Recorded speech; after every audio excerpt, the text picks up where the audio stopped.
Hello, Postables! You're listening to Deliver Me a Podcast, hosted by Kaycee, Jess, and me, Cammie. Special thanks to James Jandrisch for letting us use his amazing music. Now, sit back, relax, grab a yoo-hoo and a stamp collection, and here we go. Hello, Hallmarkies and Postables! Welcome to the Hallmarkies podcast, the Deliver Me a Podcast segment.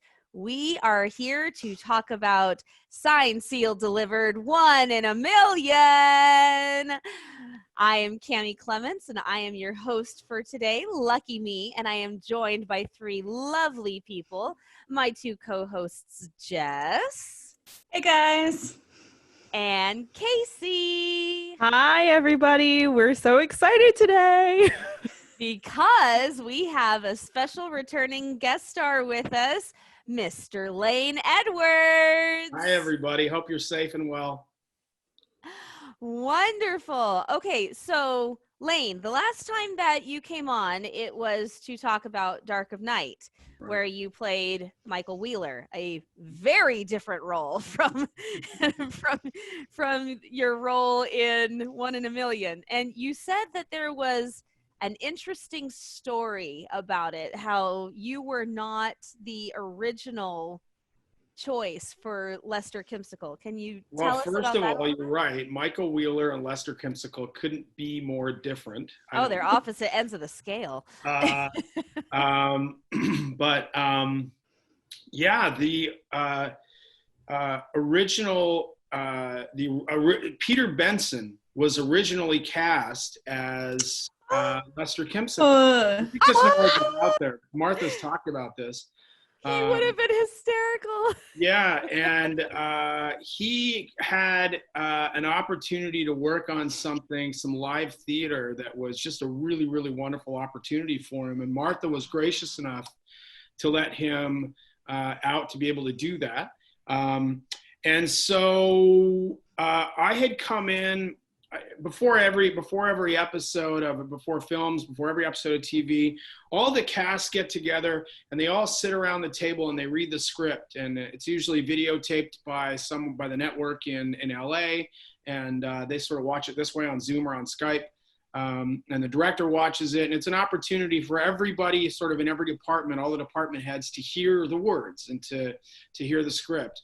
And so one of the things they do is they hire people to come in and read roles for the people that can't be there for the episode. So they hired me to come in, and I didn't have any idea that I'd be reading Kimsicle. I had never seen the script before, had no idea who the character was. Martha came to me before we all sat down, and she said, "Listen, this character's really important." She said, you can't go too big with him. And we want to make him memorable. And I said, okay, I'll give it a shot. I'll do my best. And done. And I think because I really didn't have anything to lose. It wasn't an audition. Right. We were just having fun. And so I had fun. And we had a lot of laughs in the table read. And a couple of days later, the executive producer, I don't think it was Kevin Fair, I think it was someone else, brought me in to read for the role, which I was pretty surprised. And we had more fun in the audition, and we kind of refined it a little bit. And they asked me if I'd be willing to play him. And I was surprised because I'd already done a really serious role in Dark of Night. And they let me come out and play with Kimsicle. And it was as rewarding and as rewarding an experience as an actor as Dark of Night was, just in a completely different way. It's really, really fun to be able to come and play with someone like Kevin Fair, and Amelia Olarup is a riot, and of course the rest of the cast. It was just a ton of fun. So Watching you flirt with her was one of my many giggle fits. And then her expression of like, no. No way. I felt like I had to go all the way with that. I felt like if I wasn't true to how Lester was feeling, that it wouldn't really read. So Well, hello. Okay. It wouldn't have surprised me if she said, I have a gun, right? That would have been the right response. Okay, well, before we dive in, everybody, it's prop time. So Jess and I have owls in honor of Rita, and I also am borrowing my daughter's owl blanket. Kaycee, oh, there we go. Casey's got a yellow rose for a very special ending, conversation. And Lane's got his baseball. This baseball was signed by the Calgary Cannons, who were my favorite baseball team before I moved to Vancouver. And obviously now I'm a fan of the Canadians, but my dad got this signed for me by every player on the team when he was the national anthem singer. And they were our professional minor league team in Calgary, the city that I grew up in. So that's for Dad. And this is in honor of my great conversation with Norman at the end of the end of the episode, the end of the movie. About Norman being a shortstop. Mm-hmm. Norman's a shortstop. I'm sure. Non-existent shortstop. All right. Well, let's jump in. So this movie is very, very different in a lot of ways. Number one, we fall into a completely false sense of security at the end of From the Heart. Oh my gosh, when this movie started, I was almost mad because I thought, wait a minute, this was supposed to be the beautiful, long-promised dinner, and look at them, they're dancing, and he's quoting poetry, and this is gorgeous. And then we start this movie, and it goes a little deeper, and it was a disaster. It was so sad. It was so sad. I think my favorite part was the beginning when Oliver walks in and he's like, "Good morning, Norman, Rita, Miss McElroy." And I love how Rita impersonates him later. She's like, good morning, Miss McInerney. She does such a funny job. Crystal was awesome in that one. The other thing that is really interesting about this movie installment is the letters are lost for a matter of days. Mm-hmm. The letter story is not 8 years. It's not 6 months. It's not even a full month. They've been lost, quote unquote, for a couple of days. So it was an interesting spin on the DLO. Right. And it's different too because they don't have the letter. The letter is not lost with them. They're trying to find the letter out in the world. Right. So we start off with Nikki, a server at Montaldo's, running to catch up to who we find out is Dudley Curly or Curly Dudley. I'm going to call you Dud. Yes. But okay, so my first thought is, after that whole conversation, how could he do that? After she's going, well, all of the hemming and hawing, and she kisses the envelope, and it's just like ripping off a bandage. And here, how could you possibly go through with it of stealing this little section of mail after that?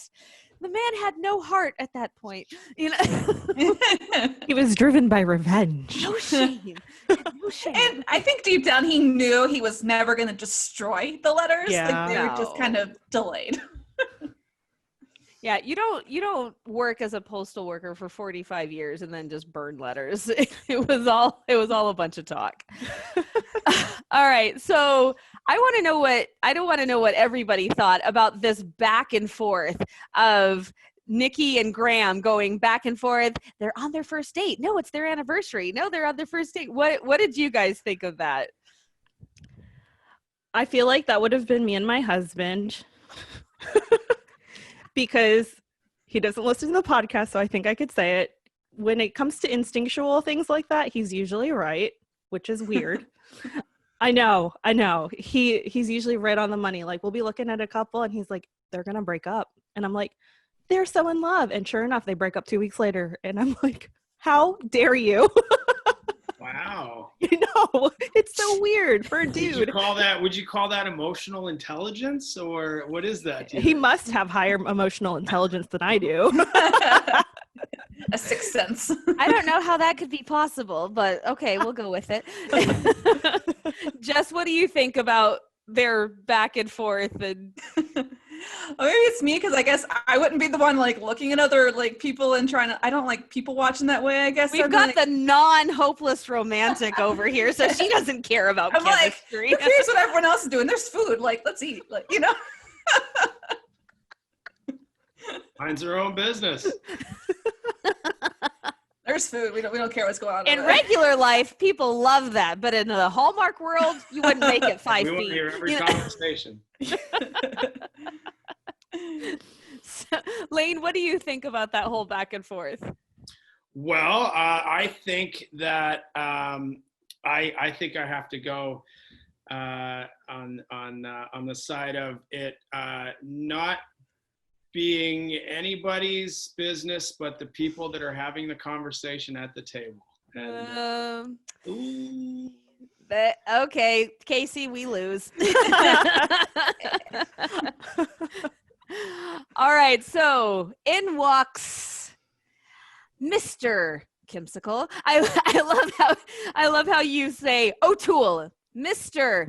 Kimsicle. Yeah, Right. very, very subtle, not so subtle way of saying, excuse me.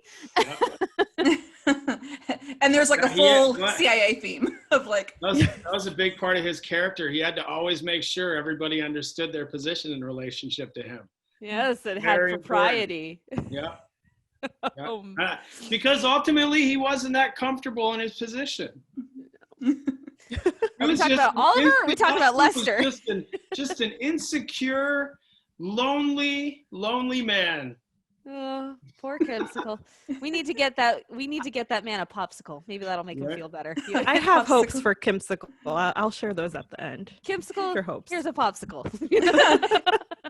You know, it's funny, Cammie, that you just asked what it was that you or Oliver, because it's an interesting thing that, you know, Kimsicle is very uncertain in his career position, you know, feeling that authority. Oliver is very uncertain in his relationship with Shane, and like That's what the entire movie's about. like, where are we? And like, what is this? And I don't know if it's a date. Oh my goodness. Okay, was there anything more painful than watching the steps of that date? Oh my goodness. I mean, I'm with Shane. It was like group therapy with seafood. It was painful. It was painful to relive that with her, and just how every single word that came out of his mouth was a total mishap. Just like landmine here, landmine there. You're Boom, boom, Especially when Nikki gets to their table and she's like, "Oh, I knew it. You guys are on your anniversary, something." And Oliver says, "Oh no, we're just friends." Like, Oh. first Foot of all, in mouth. who brings He a thinks just friend? He's doing the right thing. Well, I mean, dancing, fancy wine, fancy food, 6-course meal. Valentine to go with the invitation. Handmade. Handmade Valentine. He didn't buy a Hallmark card, guys. But it was funny to me too, because during that scene, Shane takes a drink like every other word or every I other need section. this. I really need this. I think she like tipped up her glass maybe about 17 times. That's an exaggeration, but it was Probably. funny to me because she was so awkward. I'm like, you poor thing. Mhm. And Oliver, as our friend Caroline would say, Caroline's another co-host at Hallmarkies Pod, and she's Bless from South his Carolina heart. in the most southern way possible. Bless his heart. That just means you're being a jerk. Please stop it. You know? But one thing in Oliver's defense, I mean, if I was on a date and like some random person I don't know was like, "Oh my gosh, like you guys are like on your anniversary," and Oliver and Shane haven't had that conversation, and I think that was his way of avoiding a conversation with a stranger that he hadn't even had with her yet. Yeah. Right, And- just a gentleman. Yeah. Maybe. I wouldn't be so quick to be like, oh yeah, we're dating, and that he hasn't even had that conversation with her yet. Yeah. So. No, you say it's your first date, but the problem is Oliver's so insecure about that he can't even say that. You don't want to jinx it. Yeah. You don't want to jinx it, and all of a sudden I don't know. I'm with Oliver on this one. Just play it a little safe for now, off the top with strangers. Okay, Yeah. with the whole stranger point of view, okay, I guess I could kind of understand that. And it was definitely a knee-jerk reaction too. I mean, he said it so fast, you knew he wasn't thinking, because as soon as he said it, He was like, oh, I'm trying to grab back the words and I'm trying to fix this. And as he was fixing it, he was just digging himself into a deeper hole. Poor thing. We do. That's what we do. Shovel dirt, going deeper. Well, and then it didn't help that Shane goes completely savage on him from that point. When she's talking about the rose bush, and she's like, it never really took. I think it died. And like, she's just being so harsh. And Well, but then Oliver doesn't help when he says, it helps if you plant a rose bush near the final resting place of a family pet. That's a Norman answer, I feel like. That's a total Norman answer. All right, so Lane, let's go back to that first scene with Greek or Peruvian. Oh, wow. I lived in Central America for 3 years, and so I take that comment very personally. Just like That just gave us such a great little insight into Lester's character and where he comes from, and as far as, I don't mean where is geographically, but right. He's just a clueless guy. He's totally just clueless. Greek or Peruvian or something. Those things couldn't be further apart. They're as far apart as Michael and Lester. That's exactly right. So what would you say was your favorite part about playing Lester?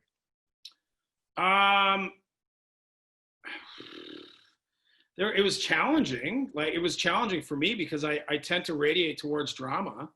So It was challenging to play the comedy of it.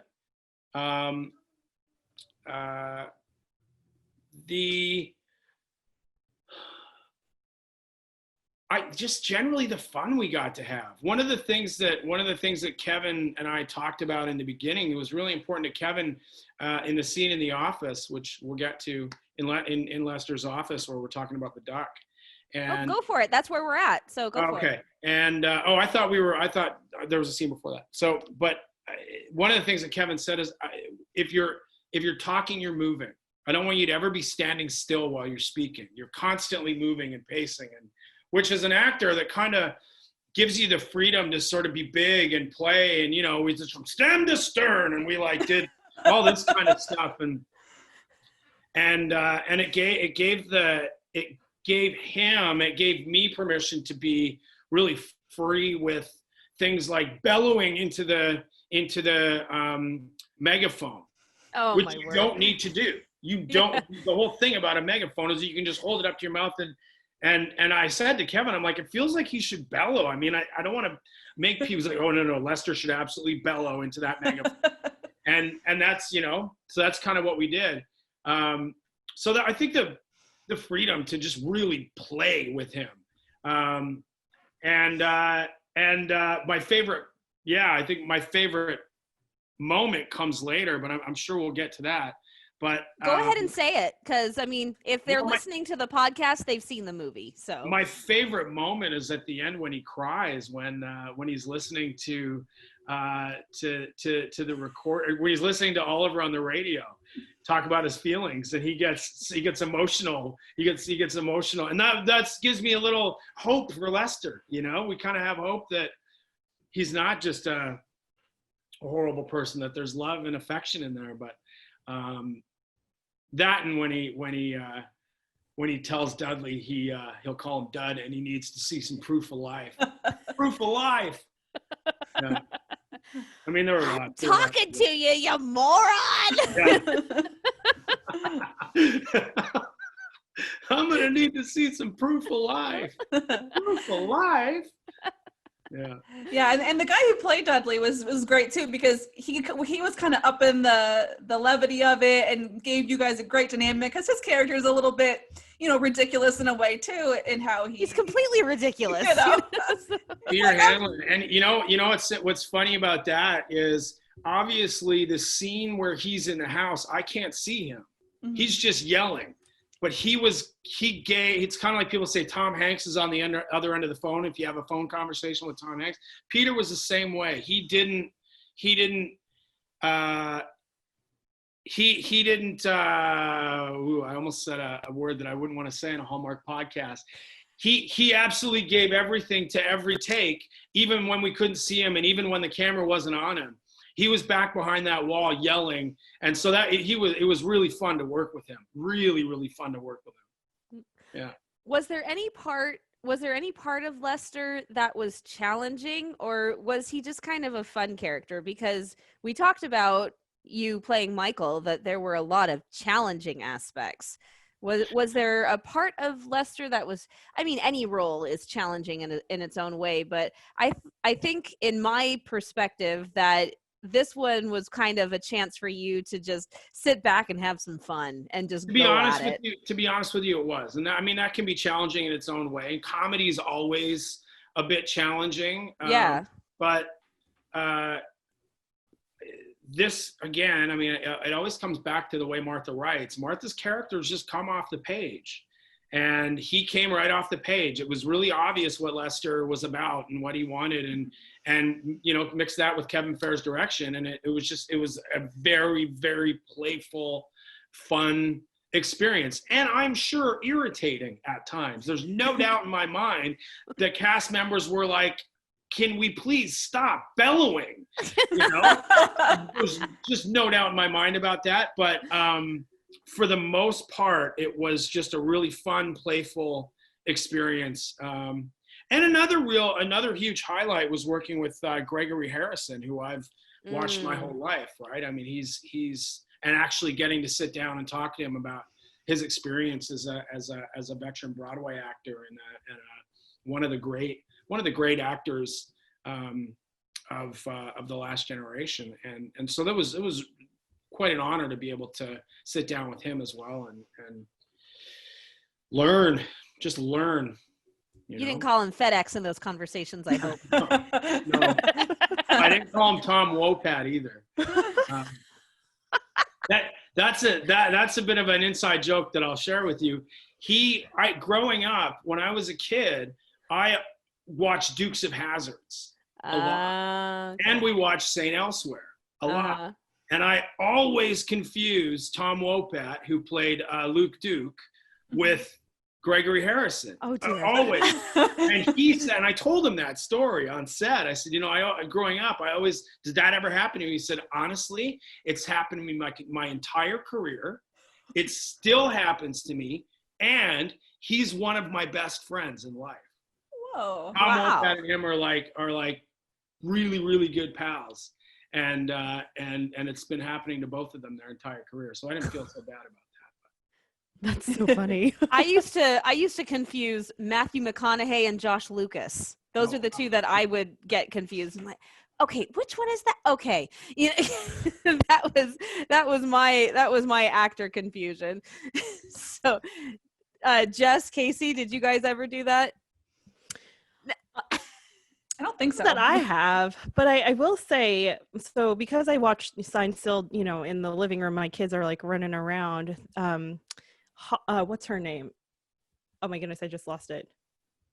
The girl who, Allison Sweeney. Yes. Yeah. Allison Sweeney did a movie with Crystal Lowe, and my daughter was like, "Oh, it's Shane." Like, no, sweetie, that's not her. She's like, it's Shane. It's Shane. I'm like, no, you have the same blonde hair, but no, that's wrong person. You'd be surprised what comes out of my kid's mouth in that area. Too many to list now. So. All right, so let's talk about the conversation about Dale really quick. Yes, well, we need to call a friend. And, oh, Dale, who's he? Oh, Dale is a she. Dale's a soprano. Dale's lovely. You know? Not gonna lie, it kind of surprised me the fact that Rita had known, and she's got a fantastic memory, and obviously she's known Oliver for a few years now, that she did not know who Dale was at I think that says a lot all. about how he feels about Dale, though. Mhm. And I mean, also their, working relationship, how much they've grown, because they were obviously strictly boss and employee up until Shane came into the picture. Mhm. But when Rita said, "Who's he?" I was like, you don't know who this Dale Dale is? person is at all? Especially since Rita had always said, "Oh yeah, she, let's talk about Holly. I know all about Holly, and I know all about how Oliver sings in the choir, and he always goes to Mhm. practice on these certain nights." It was just very surprising that she knew nothing of Dale, and Dale and Yeah. Oliver had known each other for 16 years by this point. Mhm. Yeah, that's true. Yeah, it's a funny actually when we did our last interview with you, Lane, and I was watching Dark and Night, and I was like, who'd be really good here? Dale. Why isn't Dale here helping stop Michael and involving a little bit of police action here? So Yeah. Oh. I guess was she a character yet? No. She had been the focus of a love story, Right. that of a dead letter, but Dale had not entered the picture yet. So Mhm. Well, yeah, she would have been. coulda- like, where's Yeah. Dale? But she might have impeded he might have had a harder time getting that gun into the courtroom if Dale was around. So it might have been That's true. a bit too much of an obstacle. that's totally true. And so speaking of which, we talked about this last time, but I just think that it is so funny when Jess pointed out that you were in the episode where the Postables won the Dark of Right. Night Award, Mhm. and now you're in the movie where the Dark of Night Award is coveted, never actually stolen, but where it's coveted, and they talk about your story, so that's a really interesting turn of events It's there. true, because he got it for the some kidney. ways, in some ways, this was a bit of a bizarre experience. There were Yeah. definitely times. My first, just sitting down with Martha for that first conversation about Lester, and even on set, we sat down again and talked about him.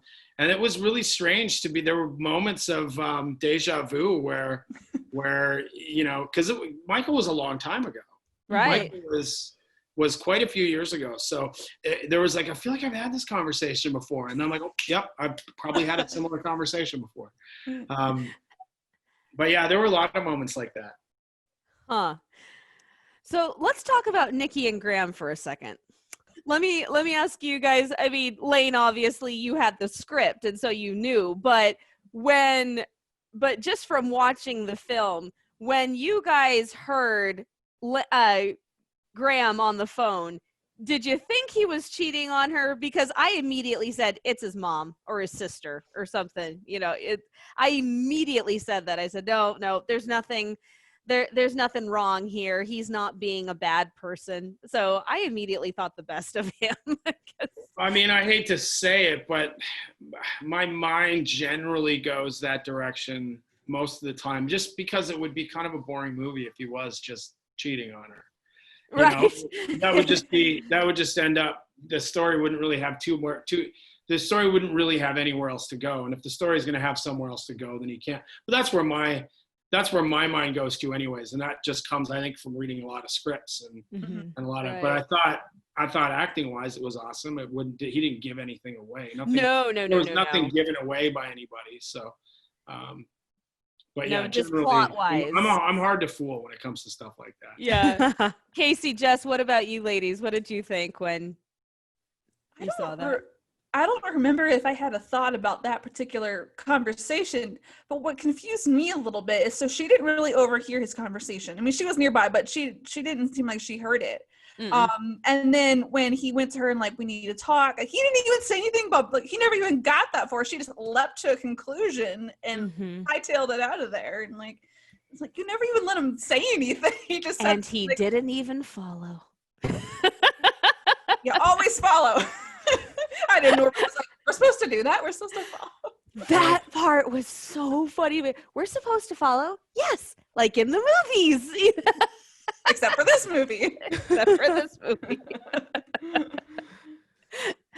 Okay, so quick little piece of trivia, little Easter egg. Did you guys notice when Norman is holding the map for Nikki to point out where she saw Dudley? Did you notice that he's in the same pose that he was in Christmas? He did one of the same poses that he did when he was playing Joseph. I thought, oh my gosh, look at that, he's doing it. It showed a great consistency of character, and it's a tiny millisecond little thing. I had to rewind it, and I said, oh my goodness, look at that. And it just shows how consistent and how dedicated they are to these characters, which is something I really appreciate. And that was Norman. Yeah, that was Norman. Yeah, Jeff Gustafson's one of the best actors I know. He's a phenomenal actor. He studied with a really good coach here, and his story's his to tell. But he's a wonderful actor, and so that little things like that he would bring to a character that doesn't surprise me in the least. He's easily that dedicated and easily that hardworking, and yeah, he's a true pro. That's wonderful to hear. I mean, it shows, but it's also wonderful to hear the verification. All right, so let's talk about the bellowing and the megaphone. Let's talk about that scene. So we've got Dudley, Curly Dudley in his house threatening to burn the mail, and we've got Lester shouting at him and shouting at all of his oh, she's like, I'm breaking things in my apartment. Lester's taking over. But shouting at all of his minions. Yeah, that he too. Shouts at everyone. He's just can't stop shouting at people. So tell us about those days on set when you were filming those scenes. What was tell us about that experience? They were a lot of fun. I think there were a lot of extras. We were in a beautiful neighborhood, and were the neighbors peeking out? The neighbors are always peeking out. The neighbors, whenever there's trucks in the neighborhood, they're always around the outside. There's always people around the outside watching what you're doing. People like to watch that, which I think is really cool. But honestly, like that was really the day where I had the most fun. I think it might have been 2 days, and that was really where I had the most fun, and it was where Kevin and I had laughed the most together, and Amelia as well. She was usually a part of the laughs off camera. But in the same way that Scott Smith collaborated around Michael Wheeler, it was very much the same with Kevin Fair, but in the other direction, where Scott's really a really sensitive, kind of soft spirit. Kevin's funny. Kevin's a funny man. Mm-hmm. And we were able to find a lot of humor, Lester crying when he's listening to the thing. And there's just little moments kind of sprinkled throughout. Should I bellow? I feel like I should bellow. Yeah, bellow. Little things like that where we just sort of decided that it was the right thing to do. And we kind of threw caution to the wind and we went for it. And, I think to some people really liked it. I think some people probably didn't like it as much and thought that Lester was, went a little too far and pushed it a little too much for these movies. But at the end of the day, we feel like, and I feel like we were true to the character. We were true to Lester. We tried to make him as funny as possible without making him just a complete jerk. And, he wasn't? I think in some ways we succeeded. In other ways we maybe didn't, but that day was a blast. That day was a lot of fun for me. I never perceived Lester as a complete jerk. He just seemed like a ditz, kind of like a moronic ditz, but he was so funny at it. Like he never came across to me as a jerk. Sure, he was kind of jerky to Dudley Curly Dudley, but it was a hyperbole. It seemed like that character just seemed like a giant hyperbole, and it made me laugh. Right. And like for me, when I watched the canon, I actually watched it out of order because I couldn't find the movies anywhere. So when I saw this, I was kind of like, this is a weird movie. And I was so wrapped up in the Shane and Oliver romance, and this one didn't have as much, I would say. But watching it as a canon, I learned to really appreciate just all the comical quips and like the quirkiness of Lester's character. Yeah. And even more so, I never put two and two together that you were the same person who played Michael Wheeler because the characters were so different. And because, obviously because they're different characters, you're going to play them differently. Like Lester had really wide eyes and was just very like, And an accent. Yeah, he's got that accent and bellowy. duck. It's Colorado, right? We're in Denver, right? But he's like, I'm going to call you Dud. Where does that accent come from? Maybe from the cattle ranch or something. Where does this accent from? Well, I don't know. I don't know. It's just an accent. So I do have a quick question for Lane. So because you had so much fun, I assume there might have been some bloopers. And I know fans are always looking for the behind the scene funny tidbit story. Do you have any to share? Well, or any like slip-ups by accident? None that, what's that? Slip-ups, tongue ties, Freudian slips. None that I can remember. I mean, I feel like Lester was just one big blooper. Like, I mean, the biggest thing is I've kind of already given it away a little bit. There were definitely moments where the other actors were like, dude, does he have to bellow so much? And I'm like, yeah. I want to know how many times the other actors cracked. Oh, yeah. That's what I want to know, is standing right beside you with that megaphone just booming in their ear, and did they just go and break? Yeah.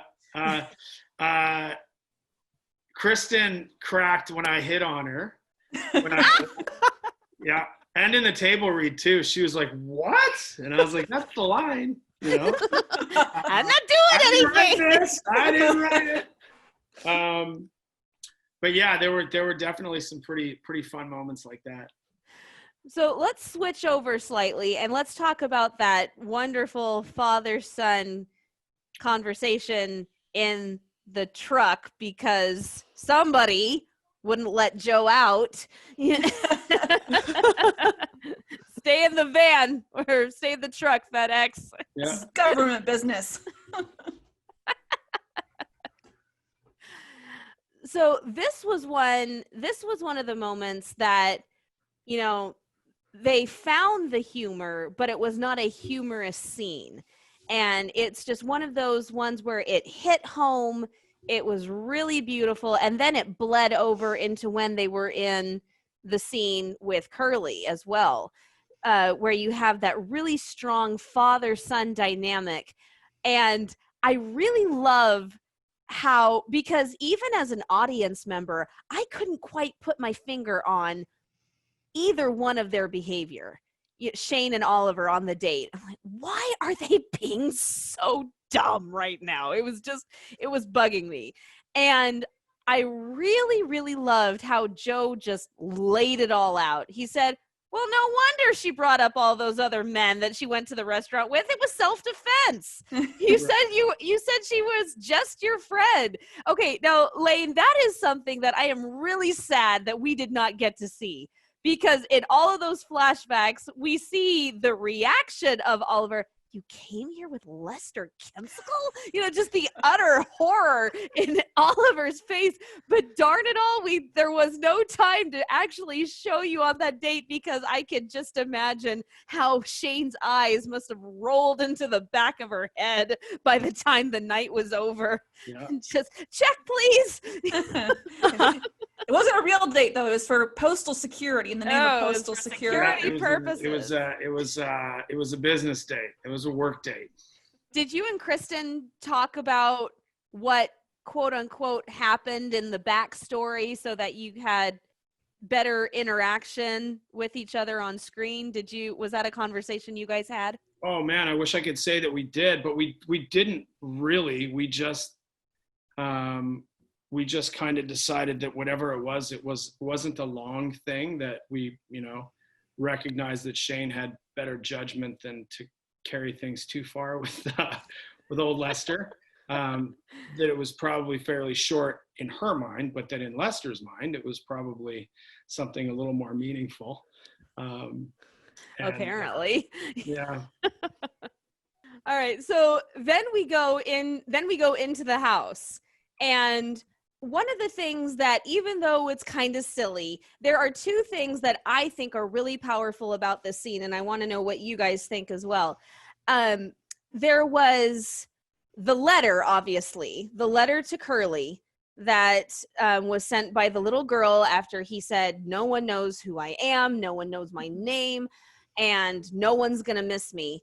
And then the fact that Oliver and Joe are still healing.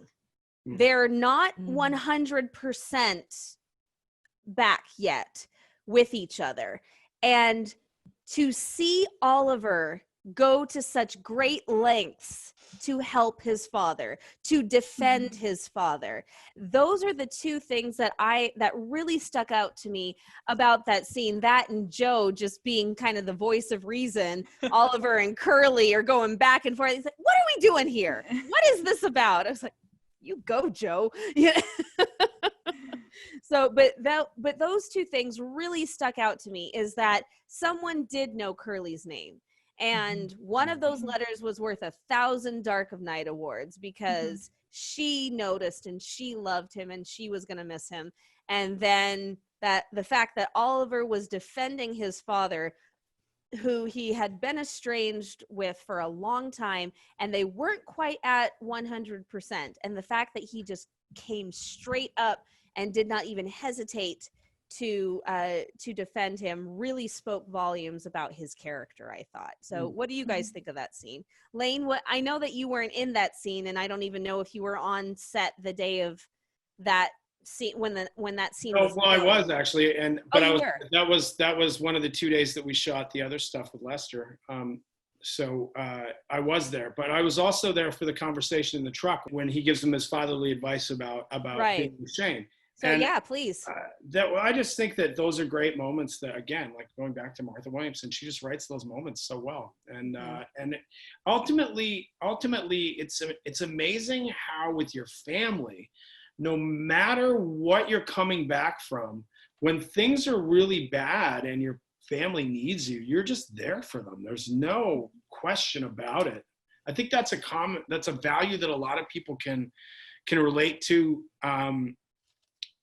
And it's just one of those things that in moments when the chips are down, we're really there for each other. And I think those are the kind of values that are woven. Peace, forgiveness, redemption, those are all moments that are woven through Martha's work and Martha's writing. Those kinds of themes. And I think that's just another example of that kind of a theme. And those are very real human experiences. All of our experiences don't have to be created by this drama that results in tragedy. We can weave good stories about love and peace and forgiveness and kindness. And definitely there can be conflict in those, and there can be moments where we forget each other and ourselves. But I just love the way that Martha seems to weave those themes through her stories and through her work. I think that's another example of it. And Gregory and Eric were really, really, really good together. They have a great chemistry together. They really love working with each other. And you could see that on set that day, working with them. You could see them pulling those scenes off and making them really, really, really believable. Yeah. And there was Wonderful. definitely a lot of redemption too with both those storylines, with Dudley Curley and with Oliver and his dad too, which is like, like you said, and it goes back to Martha's writing. But yeah, it comes full circle. Lots of redemption. Lots of redemption.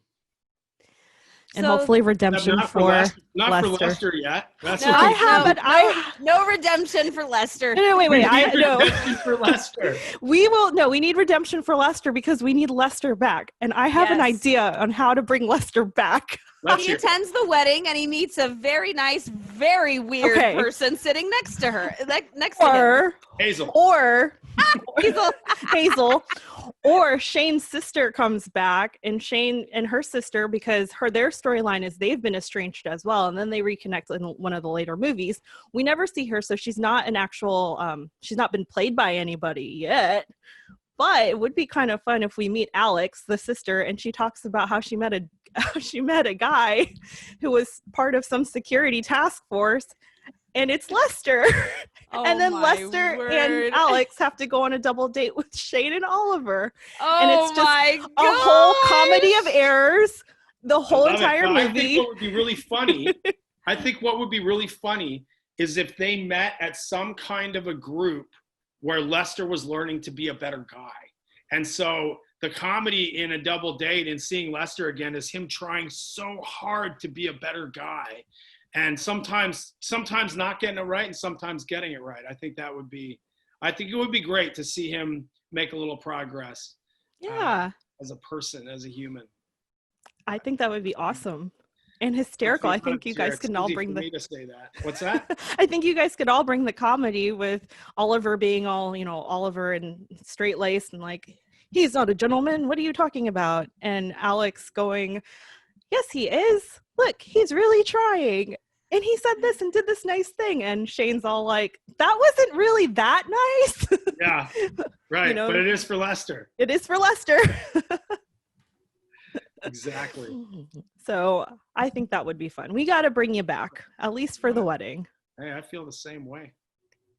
And it could be a fun storyline too. Oh, that would be something to behold. That's all I gotta say. So let's go back to the resolution for Nikki and Graham. I love these two. I think that physically they make a very cute couple, and then character-wise they're just adorable with one another.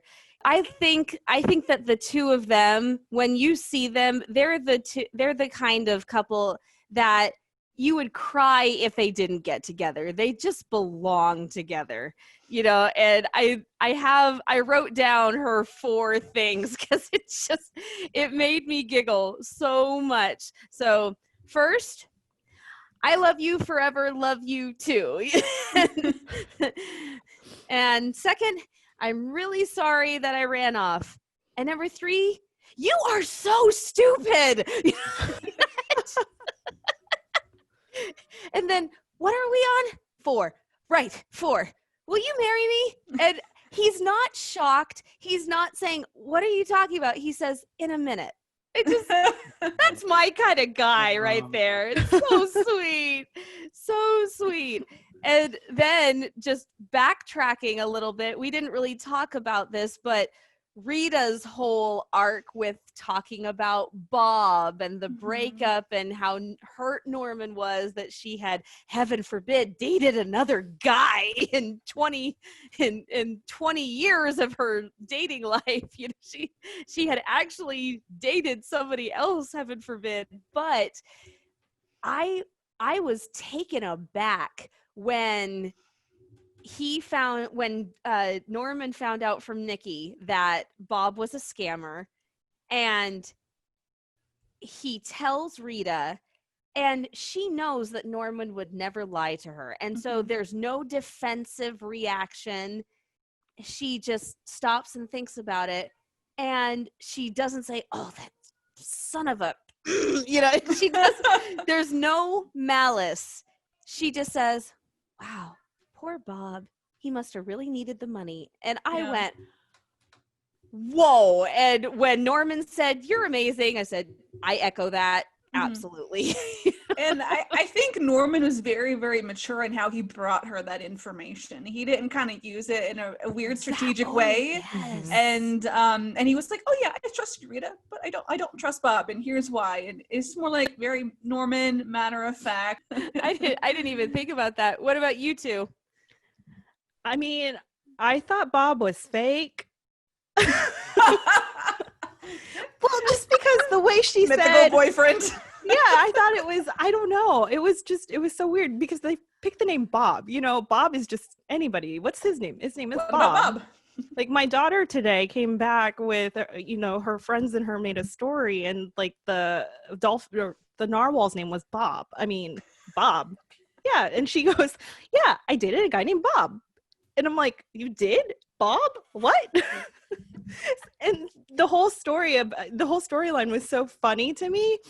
So the whole time I was thinking he was not like, I don't know, she was making him up for some reason. But I do like how Norman, approached that subject with her, because it could have been done a different way. And we have seen, a jealous Norman in the past with, I think, the previous Ramon. episode, and with Ramon. We know Ramon. We know Ramon. And also in From the Heart, which was the previous movie to this, he, is very jealous of the fact that she says that she's free as a bird. So just that little growth between movies, I think, is fantastic between the two. Absolutely. Lane, do you have any insights on? Just that one of the things that I remember from doing this was that you could see the growth in their relationship in this one, that they seemed a lot closer and a lot more like a unit in this one, which I thought was really, really cool. And they're really good friends in life. It's pretty cool to see them together working and be able to do this together. The dream in this business is to be able to do this with your friends, Right. to be able to actually work with people that, your friends or your family or someone like that. And so for them to be able to do that, it's pretty awesome. Oh my gosh. But we all know that Norman was done baking. Ding. I love that little analogy. That was super cute. That was very cute. It's so applicable too. I mean, it's something anybody can relate to, even if you don't bake. You know that if a cake is not done, it's gooey, it's disgusting, and when a cake is done, it is masterpiece.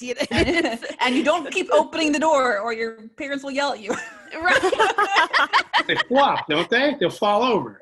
No, if you yell a lot or stomp around near the oven, the cake falls, right? Isn't that? Oh, I thought you were talking about the oven door. No, the actual cake. I'm talking about parents telling you what to do and what not to do.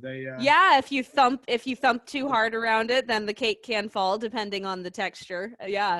So yeah, that was the perfect analogy. And Rita saying it in her sweet, innocent little voice. It's just so sweet. And then this, oh my goodness, I just had one of our moments, ladies. Every once in a while, we have ideas that pop up into our brains while we're talking. And it just happened to me. Rita serves Oliver a piece of cake. Cake done. He was in the oven, and now Rita, maybe subliminally, is sending him a message saying, "You are the cake for Shane. You just need to be done." Ding, ding. Okay. Interesting. Just occurred to me. Interesting.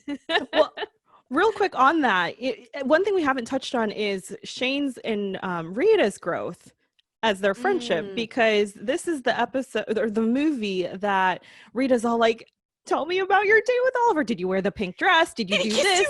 Did he kill, all the girlfriend type stuff that besties go through. And as soon as Rita sees Oliver and Dale begin to talk, she's just like, I got to get on this. And that's when she zooms over. She distracts Dale, takes her to make more punch, and she gives Oliver the cake because she knows where Shane got it from. And it's like a nudge in the right direction. Like, go get your Shane. Go. She's Well, forgiven you. Hint, hint. Well, and the other thing that shows Shane's and Rita's growth as best friends is when Bob, you didn't tell me about Bob. And so the fact that she's saying, hey, wait a minute, I didn't know about Bob and I'm your best friend. I thought that was a really big move for their relationship. So yeah, I didn't even think of that. Yeah, to see Rita and Shane grow so much and to come into a comfortable place as best friends, because when we go to the very end to the altar, they're sisters practically. So it's really, that's one of the relationships that's really fun to see step by step. Mm-hmm. And then of course we come to the end where things all come full circle and no animals were harmed in the blooming of this rose. And that one. And we still understand that Lester is completely way too far gone. I love Norman's face. Just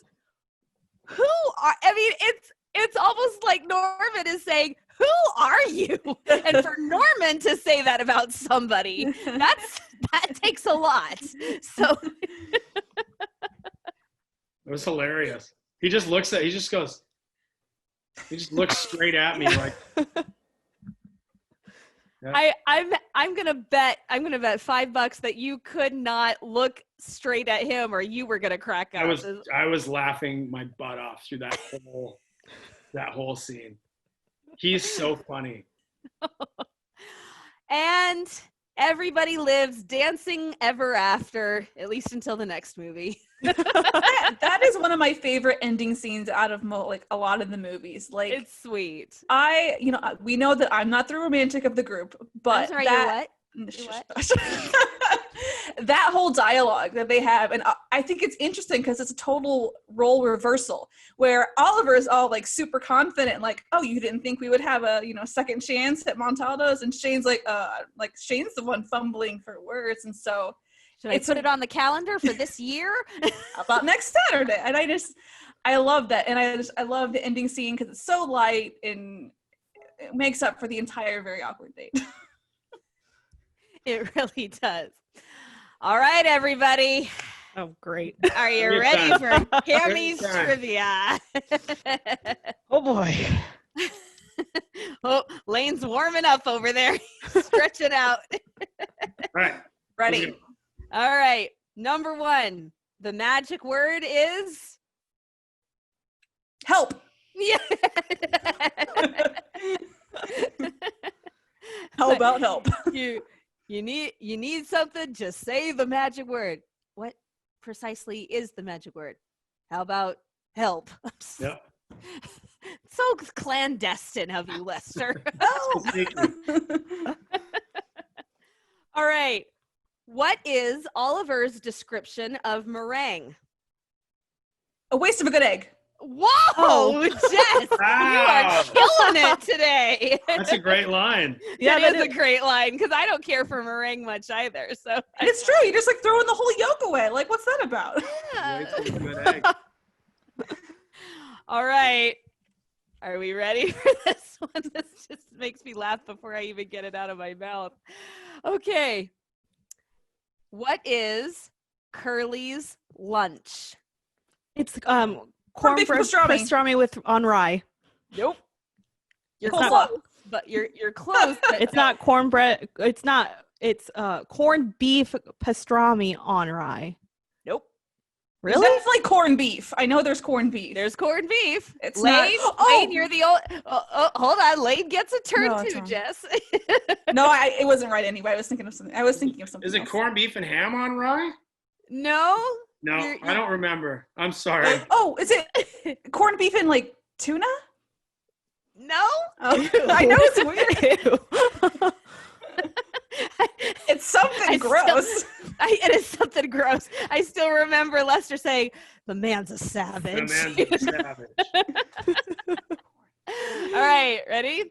Corned beef and chicken salad on white. on white. Corned beef and chicken salad Chicken on salad. white with mayo and coleslaw.